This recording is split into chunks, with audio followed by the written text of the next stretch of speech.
So I had to think of other ways to get around. And to be honest with you,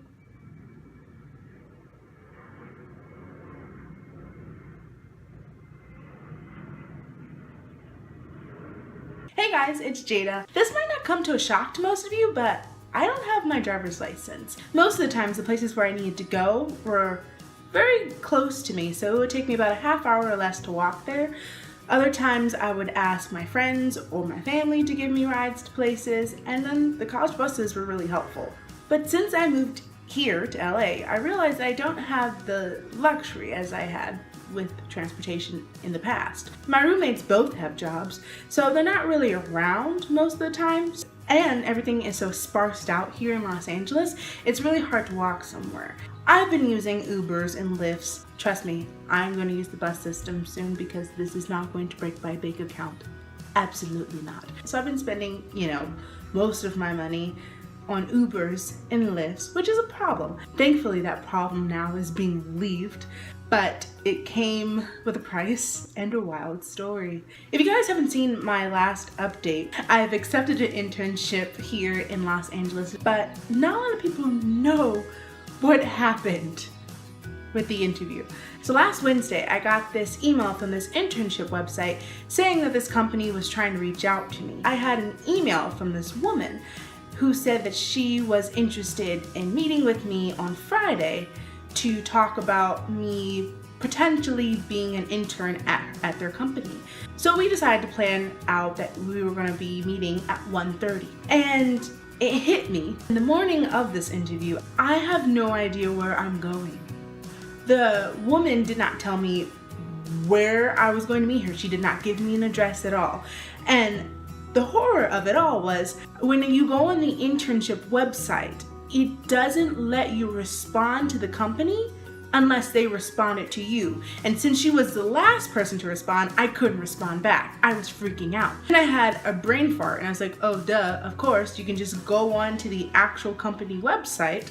So thankfully there was an address there and I scribbled it down and I put it in my Uber app and I was ready to go. I left at 1:05. You should probably know that LA traffic is different than Ohio traffic, but my brain still isn't able to wrap itself around that fact because, again, I don't drive, so I don't have to really think about this stuff. So I was stuck in traffic for 40 minutes. It was ridiculous. And the worst part is I couldn't even email the company about it because I couldn't respond to them. And this woman must have heard me or probably wondered where I was. So she sent an email to me that had her phone number and she said, text me if you have any problems. So I texted her and I said, hey, I'm still in traffic. I know I'm late. I apologize. I will get there as soon as I can. And she goes, okay. And the Uber driver drops me off in this neighborhood and I knock on the door. Nobody answers. So I text this woman and I go, hey, just letting you know that I'm outside the house, but nobody has answered. And she goes, oh, I'm so sorry. Here, let me come get you. I get a call from this woman and she goes, hi, where are you? And I go, I'm outside the house. And she goes, are you down the street? Did you get the wrong address? Because we're at 631.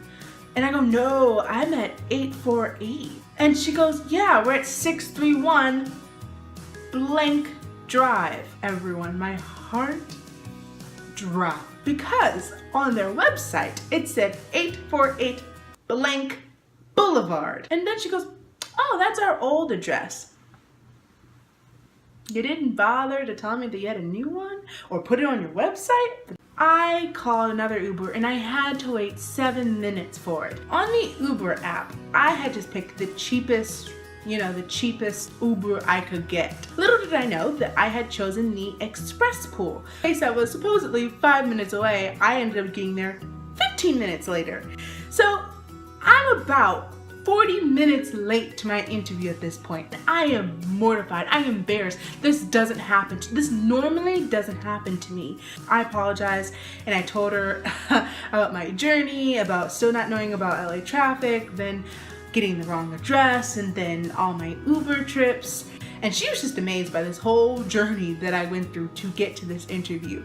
At the end of the day, I ended up getting the internship. Because of everything I was going through, the owner of the company actually had sympathy for me and reached out and said, hey, we're going to pay for your travel to and from the office. So that was really cool. So I don't have to worry about spending that much money for an Uber.